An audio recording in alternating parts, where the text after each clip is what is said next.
I don't even like wine, but guess what? You're gonna like it. I need some cheese. What's going on, guys? This is Barnabas, aka Mac and Cheese, bringing you just the tips. A lot of you guys have been playing Black Ops 2 for a long time. I apologize for the lack of videos. My HD PVR broke, and I've just gotten Elgato, so I've got some new content here for you. Wanted to give you some tips and tricks on raid, hardpoint gameplay, just some general stuff overall. You guys probably already know this, but maybe some of you Christmas noobs, this is some useful information, I hope. These are the general hardpoint locations, and these are the rotations that they're going to always be in. This is never going to change, so the sooner you can kind of memorize where hardpoint 1, 2, 3, 4, and 5 are, the better off you're going to be. There's also a little counter underneath your mini-map that tells you how long that hardpoint has before it switches to the next one. So keep that stuff in mind as you're playing this game type. And whenever there's 10 seconds or maybe 15 seconds, that's when you generally want to start moving to the next hardpoint. Don't wait until the hardpoint changes. Then you've got to run all the way to the other side to try and grab it.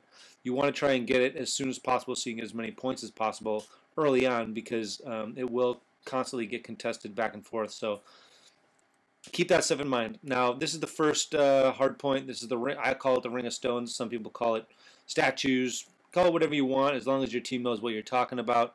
I put a general positioning map up there, little dots on the left over by the map, just so you can kind of see what I think would be some good strategic positioning to help maintain your hard point as long as possible. You also see here in the video that I'm jumping on top of one of the statues, and this is a really great hiding place if you want to try and contest it. If maybe there's only 1 or 2 guys there, they can't find you, but you are pretty vulnerable while you're up there. So anyways, moving on to hardpoint number 2. This is now kitchen, and there's not too many hiding places here. You kind of do need at least 2 people in this one, or 3 possibly. Somebody watching the front door, somebody watching the back door, and somebody watching the side door. And then the other thing, if you look on the video over to the left, there's 2 little green dots, and those people should be floating around in that back area. What your team will benefit from by having somebody floating in the back area is that you'll maintain a spawn back there. If somebody in your hardpoint dies or somebody in the back dies, they'll spawn a lot closer to that hardpoint that you're currently at, and you'll have a much better chance of retaking the hardpoint after you've been killed.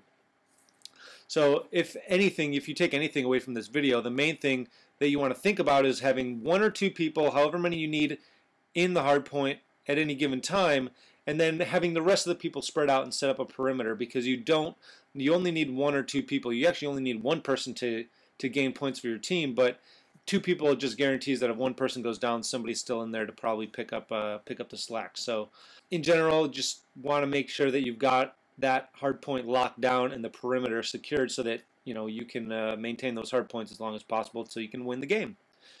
Nothing too fancy here. This is now the 4th hard point. This is the basketball courts, and in a second here you're going to see on the mini map, or the map over on the left here, you're going to see I've got maybe 1 or 2 guys in the hard point, and then the rest of the guys are kind of floating around the hard point again to try and help you maintain good spawn positioning. A lot of people don't think about the spawn positioning, but if you've got those people further outside, when somebody dies, you're going to be able to get somebody to jump back into that hard point a lot sooner. Just bear that in mind. Again, that is probably the biggest point. But yeah, that's pretty much it. Like, as far as tips and stuff go, you can kind of see I'm just shooting around and putting myself in some decent positionings for each one of these hard points. But overall, I hope you guys get something out of the video. I'm going to do another series as well. I'll do these hard points if you guys like them. I'm also going to do some where it's just me and either by myself doing some solo league play, or me and some of my buddies doing some league play, just so you can kind of see, that it's not going to be all, destruction dominating games, but there's going to be some sort of element of strategy and some sort of, hopefully, competitive gameplay here for you for the future. If there's anything specific you guys want to see, I do really enjoy playing zombies. I am going to get Halo 4, so depending on what kind of content you guys want to see, let me know, and I will put that up there. But yeah, overall, I hope you guys have had a great Christmas. I appreciate you guys watching the video. Like, comment, subscribe, all that stuff if you feel like it. Once again, these are the spawn points for this map. Memorize that. Move to the hard points whenever there's 10 seconds to the next hardpoint whenever there's 10 seconds left before it changes, and have fun playing the game. Hardpoint's a pretty awesome game type. So hope you got something from the video, and again, thanks for watching. Take it easy.